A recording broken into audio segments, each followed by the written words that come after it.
This is Keys to the Shop, episode 482, exploring sensory analysis with the Coffee Rose, with Ian Fretheim of Cafe Imports.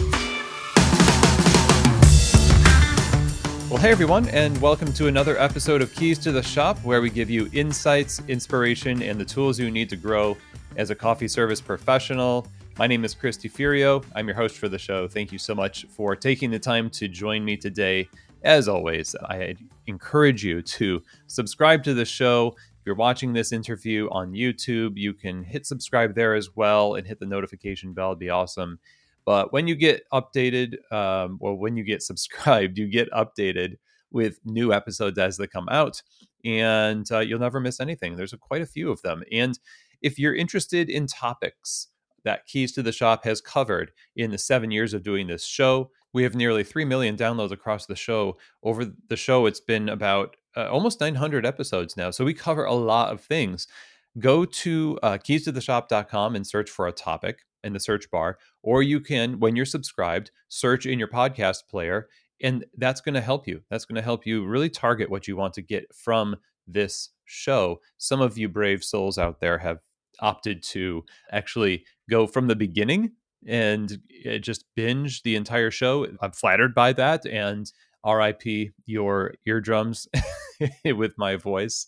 So anyway, thanks everybody for subscribing and supporting the show and sharing these episodes. That's really what is important for spreading the word about Keys to the Shop, because quite a few people don't know still. So thank you, everybody. And I want to let you know that community is pretty powerful. Being in community with other professionals and getting some accountability, some vulnerability, some insights, and then taking action on those things collectively is powerful. That's why key holder coaching groups are a thing. Key holder coaching groups is something that we started last year. It is a mastermind group of like-minded, diverse group of 6 coffee shop owners or so, 6 or 7, that meet over the course of 6 months. There are 12 2-hour calls, and each member gets many opportunities to present a specific challenge or topic or area of interest to them, to help their business, to help their team, to help them personally as an owner. And the group gets to help them take the next step toward what does leveling up look like for that area? What's a solution for this problem? It's been super amazing to see the transformation of so many different aspects of people's coffee shops. So I'm telling you this because our second season of this, the second cohort, is halfway through, which means we are starting to take applications or at least inquiries for people who want to join the next round of key holder coaching groups starting in September 2024. So if that's something that's interesting to you as an owner, go ahead and email chris@keystotheshop.com. You're a coffee shop owner and you want to join up with others to help your business thrive. This is a service I think that's really amazing and has been transforming businesses across both cohorts. So again, email chris@keystotheshop.com, and I would love to have a conversation with you. We'll see how it goes. All right. So today, our show is sponsored by Ground Control. If you go to groundcontrol.coffee, you're going to see this amazing piece of equipment. It's the second generation. It's the first thing you're going to see. A lot of us have been working on and tasting coffee from the first gen, the Cyclops. That is just a standard for, or it's a new standard for batch brew coffee, as well as extraction potential in coffee. People are using it for batched espresso, for batched iced lattes, as well as cold brew. So it's a workhorse. It creates these verticals for your coffee shop. So it's very effective in helping you achieve new levels of profitability. And they have this new machine now that's a little bit smaller, but it has 30% higher output of batched espresso and cold brew, and it fits in more places in your shop, as well as having a lower MSRP to start with. So go again to groundcontrol.coffee. If you're looking for a level up in quality and in efficiency in the bar, then the Ground Control brewer might be right for you. Again, check it out, groundcontrol.coffee. So today's episode is also sponsored by the Barista Series from Pacific. You know, this is the plant-based beverage of choice for thousands of coffee bars across the world because it is the OG, and they continue to provide next level professional performance with their beverages across a range of different options because they create these with the barista in mind every time. And they tap into the mind of some of the world's best baristas to make sure that what they're putting out there is continually excellent. And so that's why it stands up to the heat from steaming. It produces amazing texture for latte art and cappuccinos and lattes, etc. But also it keeps the balance of the beverage focused on coffee. That's what coffee shops should be doing with their beverages, and that's what the Barista Series helps facilitate as well. So go to pacificfoodservice.com, get samples, and try it for yourself. Of course, I think you're going to be impressed by this. And if you're looking for the best plant based beverages for your customers, then I think you need to try the Barista Series from Pacific. Now, today we get to talk with kind of an icon in the world of sensory analysis and tasting, someone who has written very deeply about this subject and has created tools and delivered some really groundbreaking insights in the world of tasting. And that is Ian Fretheim, who is the director of sensory analysis over at Cafe Imports and has been the director of Cafe Imports sensory analysis for 13 years. And he holds a certificate in sensory and consumer science from UC Davis and has studied wine assessment with the International Sommeliers Guild. In 2018 through 2019, he's began work on the foundations of what would become known as the Coffee Rose, with the goal of improving Cafe Imports' sensory program. So as the Coffee Rose emerged, it became clear that it answered more questions and served a greater need than they originally imagined. The Coffee Rose is a rather unprecedented pivot toward transparency, accessibility, in the specialty coffee cupping world, in the coffee world. And today, Ian and Cafe Imports use the coffee roast to describe and assess thousands of coffees, teach cupping and coffee tasting, communicate with partners, and provide a path for experienced cuppers to return to tasting coffee without the filter of traditional forms that abstract them away from the cups and reduce their experience to a series of numbers. And so that's a lot of what we talk about today is the application of this coffee rose and what it's like to zero in on the why behind what we're tasting, the accessibility this tool offers. I first heard about this from Simon at Cafe Imports, who showed me the coffee rose while I was at a class at Mill City in Minneapolis. And I was just fascinated by it. And now getting to sit down with Ian today to talk about his journey in becoming this taster and researcher and I would say thought leader in the world of sensory analysis to forming or let's say developing the coffee rose and all the different applications that it can have, and also just giving advice to people in this conversation. Ian has some great insights as to how we're supposed to be, well, I say supposed to, but how we can more effectively organize ourselves within the different stages of the value chain. Let's say the at least from importing to roasting to the cafe, in our tasting protocols, in how we communicate. That's the big thing Ian's going to talk about here too a lot towards the end, is how we communicate coffee to people. And this is what we're kind of all about here in the coffee industry, communicating that to people. So, yeah, this was a great conversation. I really appreciate Ian and his in depth contribution here in this episode. So, let's get right to it. Here now is my conversation with the director of sensory analysis at Cafe Imports, Ian Fretheim. Ian, so glad to have you on the show. How's it going today? To be here. It's great. It's going really well. Yeah. Well, here we are talking about something that I just learned about, which is kind of a tasting software called, I think it's The Rose, is how you refer to it. The coffee The rose. Coffee Rose. And then we'll call it the rose for in short. Okay. Well, I was introduced to this because I was doing a class up at Mill City.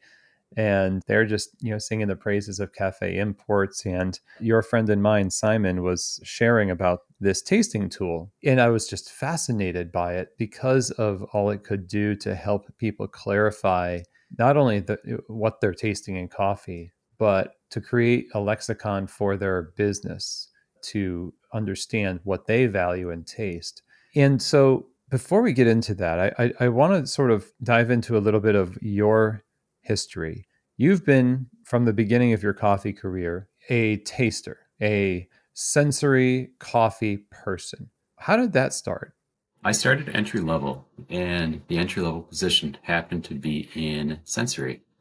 And so I could have been answering phones, could have been running documents, and I was cleaning spit buckets. And the upside to that particular entry level job was I was also learning to taste coffee and cup every day. Taste coffee, clean a lot of spit buckets, clean glasses, spoons, do the dishes, clean up the tables, and check in samples. So I got familiar with sampling, with warehousing, and I got to work on cupping. It sounds very luxurious. This is the part of the job that for baristas is like the cleaning of the bathrooms and things like that. I remember cleaning puke out of a urinal with a paper cup once. That was fun. But at a certain point, you have to ask yourself, why am I doing this? And what was the allure of tasting that made you just push through the tasks that weren't actually the sensory portion of it? It was something that I came to imports with an interest in coffee tasting and tasting in general. I was learning so much. I was just learning at such a rapid pace. When you first start tasting, especially at the importer level, where you're seeing a lot of samples, things that you're never going to buy, things that you're not interested in, things that someone randomly somewhere in the world is just wanting you to see or wanting to show to you, you are learning on kind of two simultaneous timelines or two cycles. The first one is just what's right in front of you today. And now what's in front of you, now what's in front of you. And the second one is the next season or the next harvest. So you can you can taste a million coffees from Peru and you think, oh, now I know Peru, but you kind of don't because you need to taste it again next year and then next year and then the following year. And you can only learn so much in one given harvest cycle because the next harvest could be different and you don't know what the range is for harvest cycles. And so I realized early on that I was learning a lot and I was really soaking it up. And I also realized that as much as I was learning, there was so much more to continue to refine and learn. And so that was really something that excited me and kept me engaged and kept me cleaning out the spit buckets for a bit then. So, in the pursuit of analysis of green coffee, plus learning yourself about how your palate works, how your brain and your palate connect or don't connect, where did you find your first kind of injection of real confidence in two areas, I suppose? One, in understanding the way you work with tasting, and then two, understanding the utility of what you were tasting for the market. The first injection of confidence, ironically, came as a bit of a surprise. The man who hired me left the position, and I had been around just long enough where that position was offered to me. So I started being the head cupper, the lead taster. And shortly thereafter, the CEO called me into his office and turned his laptop around, showed me a spreadsheet, and just said, I think it was Burundi. These are the Burundis that we're going to buy this year. These are the ones that everyone said were good. And this chunk here in yellow are the ones that you said were good. And we're going to be buying those as well. And I could see I could see pricing on the spreadsheet and I could see what my assessment, I could see the dollar value tied, for better or worse, to my assessment. And of course, I knew, culture wise, we talk about it at imports all the time, that especially in the assessment room, it's crucial to be paying attention because what you're doing has massive ramifications. You're not just in there tasting coffee. You need to be as professional as you possibly can. So of course I knew that, but then it was brought to a different level for me. So clear on that computer screen. Oh yeah, I am working at a company and we're buying coffee. And my role in this company is to assess the coffee so that our buyers can make those purchasing decisions. And that was something about that. That was the moment where I came to understand, well, these guys have confidence in what I can do and what I have done and the way that I perform this job and am now like leading other people in performing this job. So that would have been the moment for me on that. I appreciate that perspective of how you see your work translated into the real world, in that your cupping table is not the place where that coffee comes to full fruition and realization. It's with the roasters that kind of render those flavors. So you're judging potential oftentimes because nobody is roasting exactly the same way as you are in that moment. And so there's this need to see the future a little bit with how you're tasting coffee, which I imagine is, yeah, once you see that, like the injection of confidence is there. But I also imagine there's a bit of some trepidation and second guessing that comes, maybe even not just personally but as a group, to say, once we say this about this coffee, the roaster is going to, this domino effect of assumptions that leads to this coffee being made a certain way. How have you been able to sort of balance yourself and the people that work with you to be accurate but also be responsible with how a coffee is characterized, knowing how it's going to be translated into the marketplace? We're pretty clear about where we are in the coffee world. It's very much a corollary to actually just roasting. And so people will ask often about roasting. How do you roast? How should we roast? And my go-to is I'm not a roaster. I don't have a series of customers coming or not coming back to my shop based on how I roast and express these coffee beans. I'm not a person who's putting in 12 and more hour days standing in front of a roaster of some size. Now I've put in those days sample roasting, but it's a very different thing. I really think that it's important for us to recognize where in this coffee ecosystem we are and where it starts and where it ends and what we're really expert at, and not fall into the trap of overstepping and thinking because we're really good at this bit that we know the answers to this bit or that bit or that bit. Coffee is complex, it's nuanced, it's variable, and the applications of coffee are complex and nuanced and variable. And what you see in a sample can be very different from what someone else sees in a sample.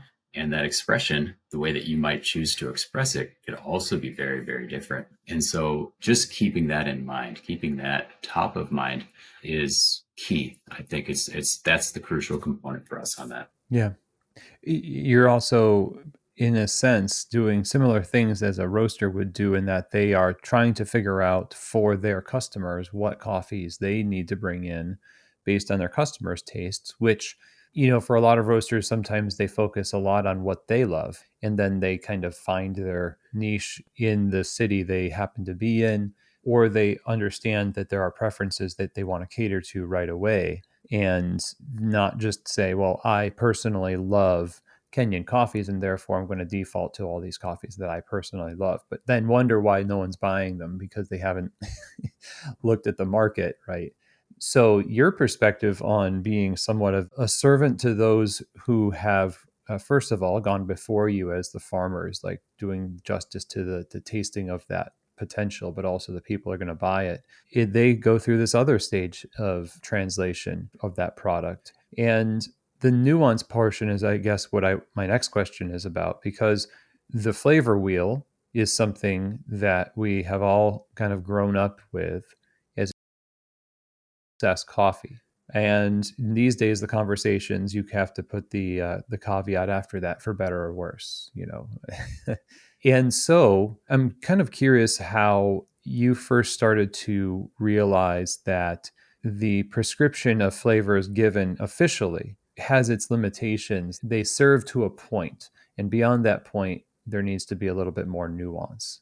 Let's see, how did we come how did we come to that? We're going to have a little Cafe Imports coffee assessment history. When I started, we had a minimalized or very, very cleaned up version take on the legacy SCA cupping form. So maybe you take the SCA cupping form, the legacy version, and you take the cup of excellence form, and you kind of mix them together a little, and then take all of the graduated check boxes out. So you just have a box for flavor, a box for aftertaste, a box for acidity. And on our form, you were writing your notes and you were writing your number in each one. So you weren't checking something for up or down, left or right. You were just writing the number 9, 8.5, etc. It was a plus 30 form, so 7 categories. We had updated, so sweetness was on a scale, was on the same scale as everything else. And we had dropped things like balance was not an assessed category anymore. Clean cup was not an assessed category. So we had made some choices along those lines. Cupping form was interesting in that it, right from the very beginning for me, showed me that there was different ways that you could approach this thing called coffee assessment. You'd go to association events and you'd use the SEA form. You do your Q. You use the SEA form. You go to Cup of Excellence. You use the Cup of Excellence form. If we hosted a Q grader, we would spend the week using and teaching the SEA form. If we hosted Cup of Excellence public cuppings, we would, of course, be using the Cup of Excellence form. Meanwhile, we had this form that we used ourselves internally. So that was maybe the first point. All of the forms, of course, lean heavily on the individual writing stuff down. Just fill out the boxes on any of those forms. You don't come away with a lot of information about the coffee. You know that the cupper thought that the flavor was good or bad on across. And so you really need your cuppers from an admin perspective to be writing down what they're tasting. With that, we found that, let's see, to not jump too far ahead, with that already, what we found was that cuppers could use a lot of different language. And a lot of that language would come from their background outside of coffee, and it would come from their experience with coffee. So very experienced cuppers had a certain lexicon that they would use, and maybe like very experienced cuppers that were older had a lexicon that was maybe uniform amongst that generation of experienced cuppers. And then experienced cuppers who were younger had a lexicon that was fitting with that demographic, but still a coffee lexicon. And then people who were brand new to coffee could have a totally different base lexicon or set of associations that came readily to mind. The flavor wheel, of course, is a great way to knit some of that together. You can pull from each of those camps and see what's overlapping, what fits, what works together, and use that to create a single, little bit more cohesive lexicon. But of course, having a lexicon somewhere in the world, whether it's on a poster on the wall or in your computer or in a binder somewhere, doesn't necessarily do that much for you if you haven't studied and memorized it, or if you're not looking directly at it. If you're in any kind of a volume cupping situation, and that doesn't need to be anything like what we do. That could just be a single table with 8 or 10 coffees. You only have so much time before those coffees are no longer at temp to taste. And so you can't be pouring over lists. So from a practical perspective, what ends up happening is, regardless of the existence of the lexicon, the conveyance of that information ends up being the same as it always was. Whoever the head cupper is going to be kind of leading either by example or by direct instruction. This is what this flavor is. This is what this means. This is what this is. This is how we talk about this experience. What you're describing here as sour is actually tart, and you still have a lot of that apprenticing. And then you need to have the listener picking up those cues and following or not following along. Hopefully, not following along ends up being kind of an issue. There's importance to the lexicon. We want to be talking about the same stuff. We want to understand if we don't cup together and you say that I tasted this tart coffee, I want to have a inkling of what you were talking about. And so we need some uniformity of lexicon in order for that concept alignment to occur. We don't necessarily have a mechanism for that apart from the sort of longer term apprenticing or learning on the job. Previously, I've called it sort of like a organoleptic game of telephone, where whoever's in charge starts and then they kind of like pass it to the next person, and I pass it to the next person and the next person. And the concept is just kind of filtering through from one person to the next. Eventually, the old guy retires or moves on, and then it's whoever's next in line is now the top of the telephone chain, and maybe they disagreed with something that their boss said and they tweak it, and now they're setting the standard. But that's the surrounding scene where we're really trying to have uniformity in lexicon. We're really trying to operate these different offices around the world and have coffee buyers traveling around the world, and know that we don't all have to be in the same room tasting the same coffee at the same time to know what someone else is reporting about a coffee that they tasted.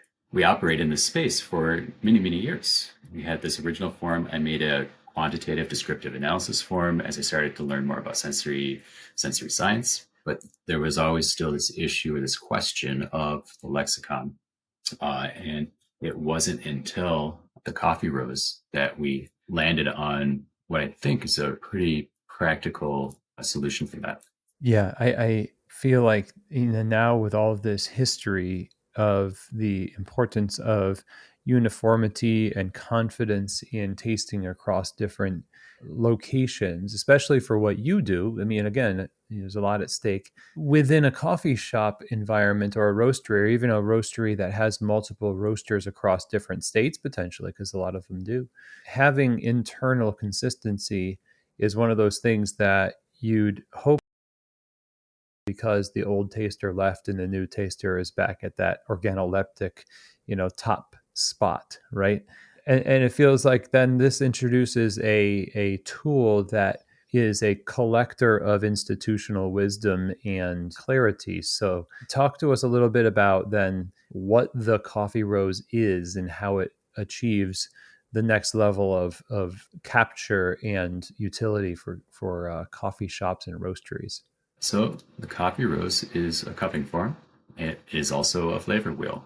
And it's a flavor wheel that you use to directly describe the coffee that you're tasting. So the issue was, oh, well, we have a lexicon. We have a number of them, both in terms of lists and in flavor wheels. There's a number of different flavor wheels out in the world. But then we have to leave those behind and go to the cupping table.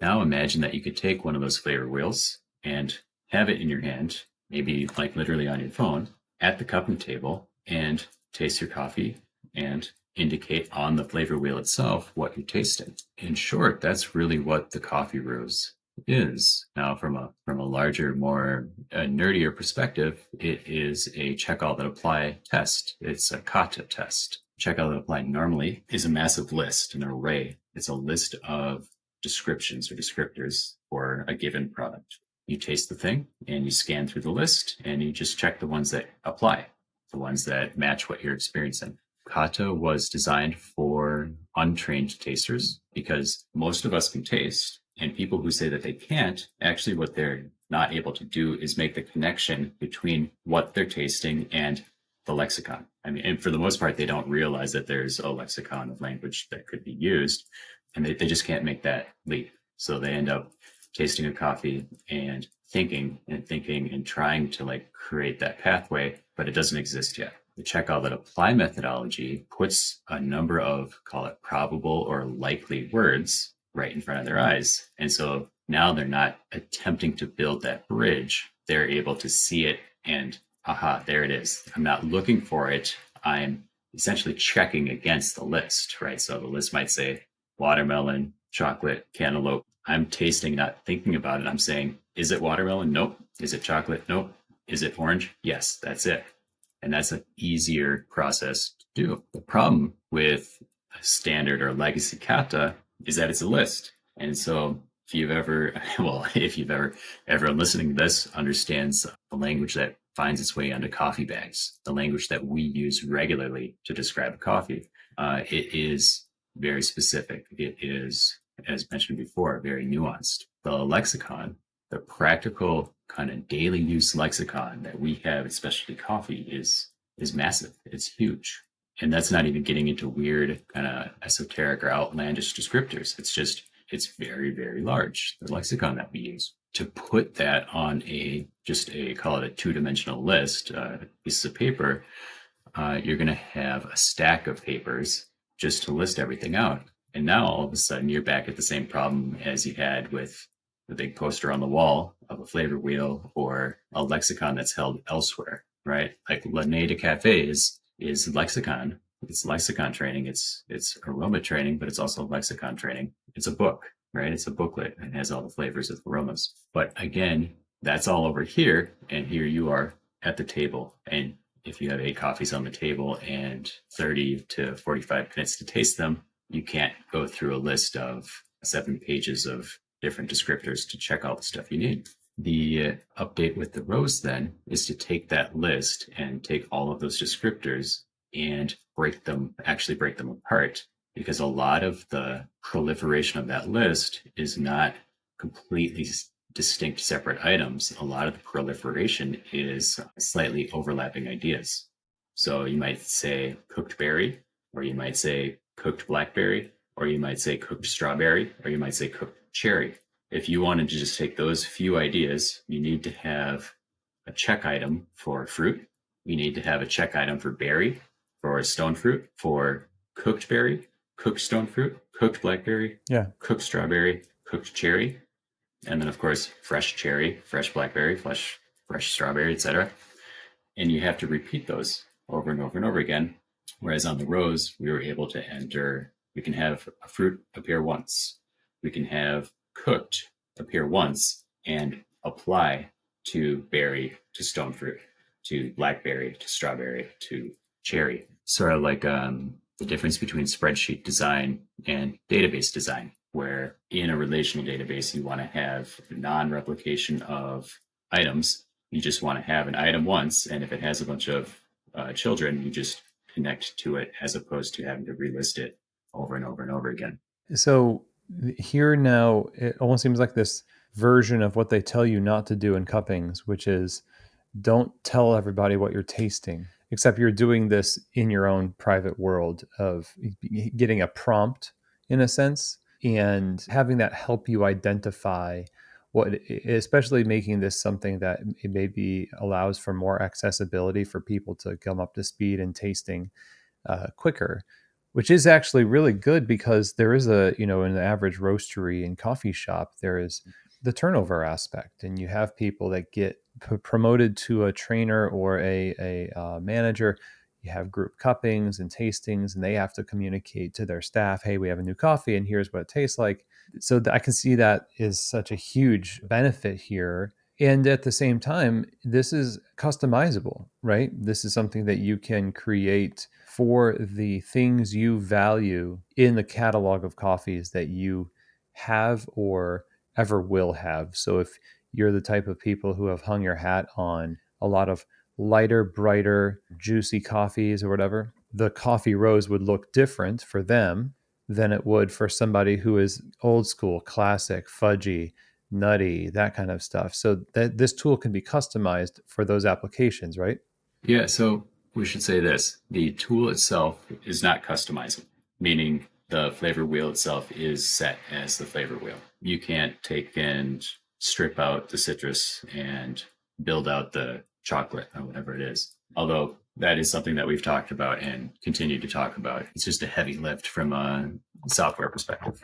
That being said, the use of the coffee rose is very customizable, or can get very personal. And this gets back to it being check all that apply. So if you think about any standard cupping form, you've got 7 or 10 boxes and you have to fill them all out. And whether you're that old school roaster or newer cutting edge type of roaster, you have to fill out the same 10 boxes, the same 7 boxes, whatever it might be. Check all that apply is significantly different in that as soon as you know where stuff is, you can just ignore everything else. You just go directly to what you're tasting. On a longer development cycle, it is, as you're suggesting, it is adjustable. I have to be very clear that it's not actually a feature that it can be. We can slide this slice of the pie out and insert this. We don't have that yet. But theoretical basis, absolutely. A flavor wheel, a lexicon is a living document. As new coffee varieties emerge, as new processes emerge, as new tasters emerge, the lexicon that we use does change. The lexicon is a language and it is a living language, and it updates, and it's based on the experience of the people who use it. For something like coffee rows, we have one solution for that, one answer for that, which I found works really well. Go into the rows. You have really simple things at the center: fruitiness, herbalness, sugar browning. Next level out, you have qualifiers. So qualify the fruitiness by saying it's fresh fruit, cooked fruit, jammy fruit. And then you go another level out and you have types. So you can say citrus, berry, melon, stone fruit. And then the final level out is specifics. So if you're within the berries, you have blackberry, strawberry, raspberry. Anytime you get out to the specific level, there is a number of options for specific versions of that type of fruit. There's also an other button, and selecting the other button allows for the entry of anything that the user wants to enter. Our use case for that is twofold. One is we wanted an avenue for people to, especially for really experienced coffee tasters, to be able to express what they're tasting. The coffee roast is a list, and there's a lot of upside and benefit to the list, but we didn't want to constrain or limit people just to the specific list. And the other button allows that. The issue with free entry or the other button is that generally, if we're just using a cupping forum, I just write down something weird and very specific to myself, and then I hand it in. And if you're the admin, you don't actually know where I'm coming from. You don't know what I mean. With the rows, the other button is always at the specific level. So in order to get there, you had to tell me the category. You had to tell me the qualifier. You had to tell me the type. So I might not know what you're talking about specifically, but I know I have a ballpark idea of, oh, you're talking about some kind of a stone fruit that I haven't tasted. I don't know what it is, but you're saying this is like jammy stone fruit gummy bear, something like that. That ability to use more interesting and far out descriptors, and it gives the user the ability to not feel constrained or to apply their own personal experience and background to the coffee tasting process. So that was one. Two, back to the question of the conversation, is that it allows a capture for the changing of the adaptation, the evolution of our coffee lexicon. So if we keep seeing a recurrent word showing up in the other field, and we see that repeated not just by one individual, but by different people in different places, we can say, oh, the lexicon is changing. We actually now do need to call up the dev and go in and add an entirely new field, or maybe we can look at some stats and say like, well, this never gets used. We can pull this out and add and replace it with this. That sort of receptivity or adaptability is super important, I think. In taking this from the lab to the roastery to the cafe, even helps with when you collect all of that data and you see that there's a shift, then it is instructive to assess whether the behaviors we have that led up to that result are things we want to keep doing or not keep doing. Everybody in the roastery thinks that this particular Rwanda tastes this way. This is how we cupped it. This is how we brewed it. But in the cafe, it tastes this way. And by reverse engineering or deducing what happened, we at least have with stuff like this, we have a profile when used all the time, a place where that stuff lives to correlate the causes rather than just assuming that somebody doesn't know what they're doing. We don't know what they're doing, but it's not right. Um, so it feels like this helps bridge that gap if it's applied pretty consistently, not just in the cupping table, but also something a manager could use with their staff tasting coffee out on the floor in the cafe. Absolutely. So the rows, it's a cupping forum and has a scoring component. The scoring is automated, call it, right? There's a value associated with every button. Finish cupping a coffee, it'll spit out a score. And that score is more or less indexed to industry scoring standards, so pretty compressed. Specialty coffee, we score everything from 79 to, I don't know, what, 88, 90. Every once in a while, you get stuff beyond that. So that's there. The genesis of the coffee roast is actually there's two parts. There's the interface, the flavor wheel, And then there's the back end, the scoring engine. And the scoring engine is something that I was working on initially independently of what turned out to be the precursor to the flavor wheel. I was working on decoupling assessment from scoring based on sensory science stuff, where it's like, I don't want my cuppers to be thinking about the end score. I want them to tell me how fruity is it, how acidic is it, etc.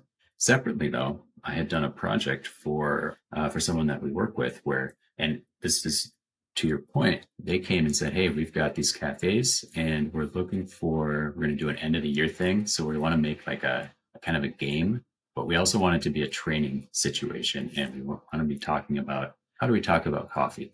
How do we present it? How do we get everyone on the same page with regard to this is a fruity coffee, this is an herbaceous coffee? Can you do something? What can you do? Can you help us with this? And I ended up putting together this really large circular matrix looking at different flavor modalities: fruitiness, herbalness, floralness, nuttiness, chocolate, sugar browning, etc.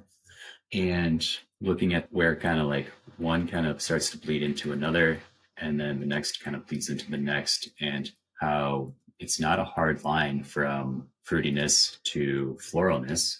It's more like, well, at a certain point, you get maybe into citrus, and then citrus turns into zest, and then zest starts to taste like some more citrusy floral flavors, and then suddenly you're in perfumey floral, and it eases around. You kind of ease around the flavor wheel. There's no real hard lines. I built in some components with regard to like, okay, yeah, when you taste this, it's probably going to have high acid. When you taste this, it's probably going to be darker roasts, and ended up with a reasonably interesting sort of matrix. And then the exercise was put one on the table, set a physical copy of it on the table, and start tasting cups and either indicate on that matrix the most descriptive point for a given coffee. And we did it differently. Sometimes we do 2 points, sometimes we do three, sometimes just one.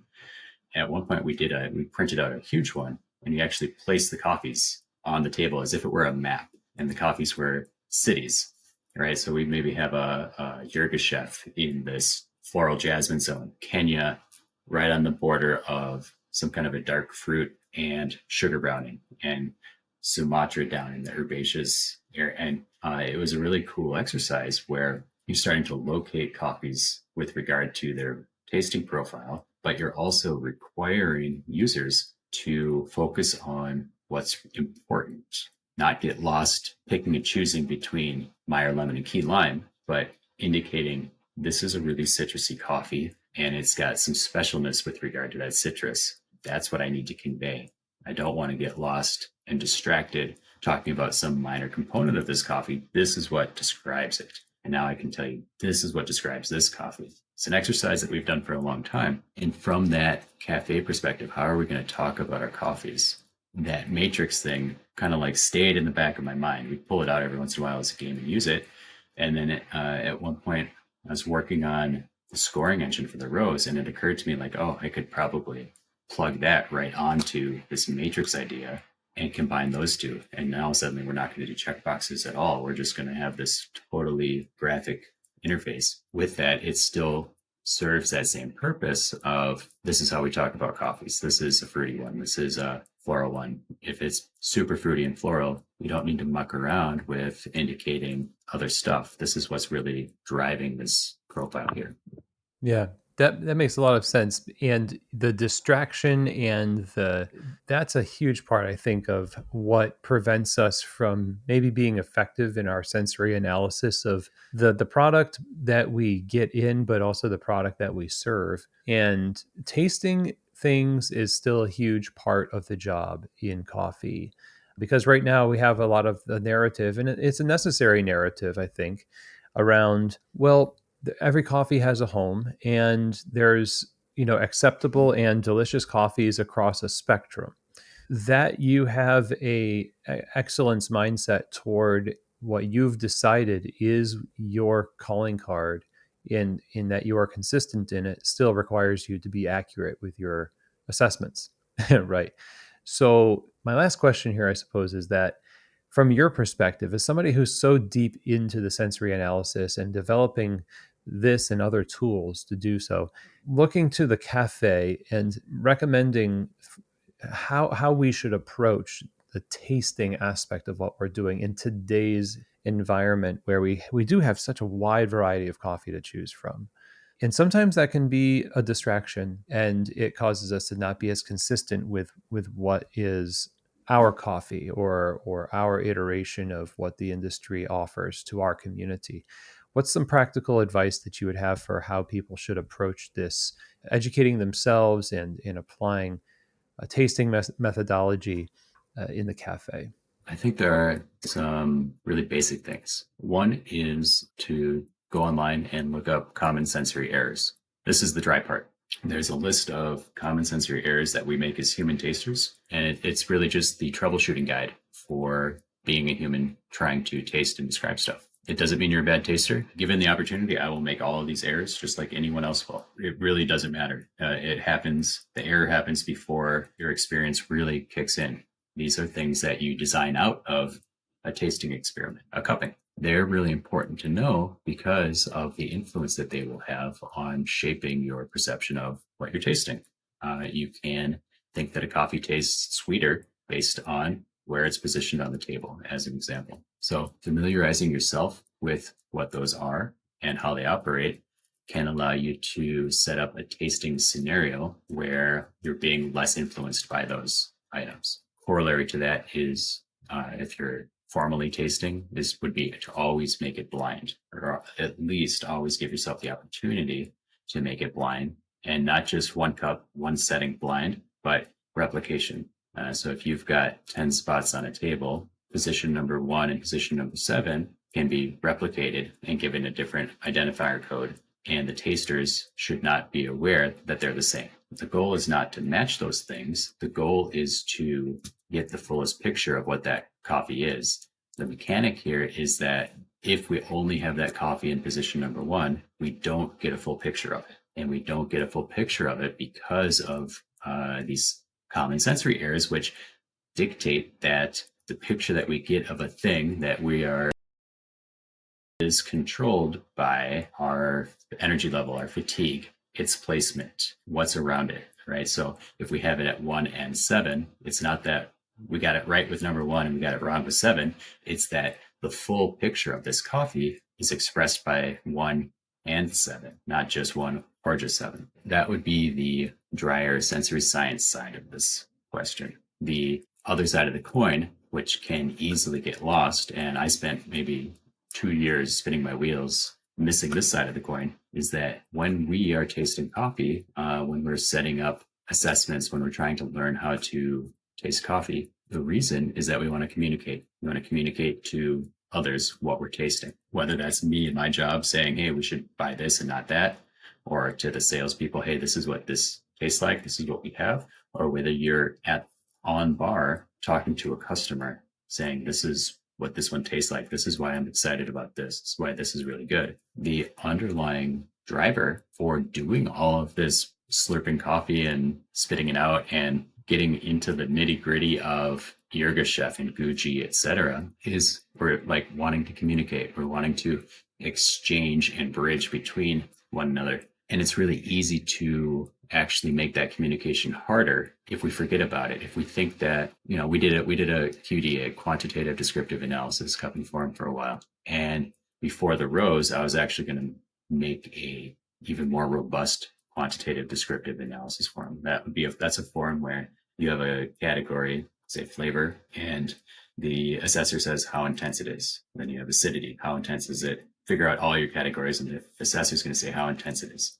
And you're going to train them extensively to identify those intensity levels. And then when you get the form back, you're going to have a highly descriptive, but not in the way that we think about it, not in a communicable way, but a highly descriptive report on what each coffee is. The problem with that is that coffee A has the equivalent of 22 parts per something malic acid. That's highly descriptive, but no one knows what you're talking about. You don't want to lose the thread of the fact that we're trying to communicate. And it's ironic, but you can lose that thread by being, say, hyper accurately descriptive and not convey anything. Wow. I That makes a lot of sense. Like, what are we remembering in all of the deep dives here? Who is it for? What is its final purpose? Like, unto what are you doing this thing? It is so critical. And I was fond of this phrase just as a mockery of our tendencies in coffee. Like, we're trying to get people to accurately enjoy coffee. Like, I don't think that's the point. Accuracy is maybe something we do at some point, but yeah. And so doing that, the exercises you're talking about are so key. And I really appreciate the investment in research and development that you've put into sensory analysis. And I think folks should definitely go out and check out the Coffee Rose. And I'd love to know a little bit more about where we can find that and start using it ourselves in our businesses. Yeah, absolutely. So you can go to rose.cafeimports.com, and that's going to take you directly to a sign up. This sign up is automated. It is like name and email. It will create an account for you. From there, you're going to have a little bit of like an onboarding. What coffees do you like? Why do you like it? That kind of thing. And then you're in. Okay. If you want to deep dive and learn about it, going just to Cafe Imports website under the sensory tab, there's more than there's probably more written there than most people would ever want to take the time to read, but it's there. There's overview. There's a couple of links out to interviews or articles that I've written. And there's an extremely long paper that I wrote describing the process. So all of that information under the sensory tab at cafeimports.com, the sign up just to get straight in, rose.cafeimports.com. Perfect. Ian, thank you so much for taking us down the history of this and just the way it can be applied. I really would encourage everyone to definitely check those links out and read what you've written and mess around with this thing. Put it in practice. It's meant to be used. So thank you. I really appreciate you taking the time to share with us today. It was a great time. Okay, everyone. Well, I hope that you enjoyed that conversation with Ian Fretheim. Huge thank you to Ian for taking the time to break this stuff down for us, to give us these insights and this advice. It's hugely beneficial. And I hope that you all take the time to follow the links to Cafe Imports to start using the Coffee Rose in your roastery and in your cafe. Again, you can find those links over in the show notes for the episode. And if you have any questions, comments, or feedback from me, you can go ahead and email chris@keystotheshop.com, and I'll be happy to answer your questions about episodes. Reach out to Ian and the crew there if you have questions about the Coffee Rose as well. And I would really just encourage you. It's the big takeaway here for me was how can we innovate in the direction of more accurately on our end, bringing a valuable experience of coffee to the customer? How can we communicate coffee to the customer and serve them well through what we taste? I made the joke in the conversation about how, are we sometimes thinking that we want people to accurately enjoy coffee? Well, analysis and enjoyment are kind of two different things, don't you think? And using tools and using sheets and assessing, and that all kind of comes into this moment where we are speaking about a coffee to somebody, but that translation has to be to the tune of how is it effectively helping them enjoy the coffee so that they can just enter in without the burden of the same kind of accuracy that we were striving for, because we're the producers of that potential at the last end along with the farmer. So the potentiality of coffee is in the hands of the people who render it from seed to cup. And we all have a different part to play in realizing that potential. And so I'm glad for tools like the Coffee Rose to help us get there more effectively. So that's it for today, everybody. I really appreciate you joining me on the show. I would encourage you to follow Keys to the Shop on Instagram at Keys to the Shop. You can DM me there, have a chat. I love to talk with listeners to the show. And also, don't forget, key holder coaching groups are coming up actually pretty soon. They're launching in September. So we're starting to really push and take applications or at least interest from people, coffee shop owners who want to be in community with other owners to help them succeed, thrive, find joy in their work, and provide joy for others as well through their cafes. And so Chris at keystotheshop.com is where you can inquire about that. And I'll look forward to hearing from you. All right. That's it, everyone. Thanks so much. And I hope that this episode has truly given you keys to the shop.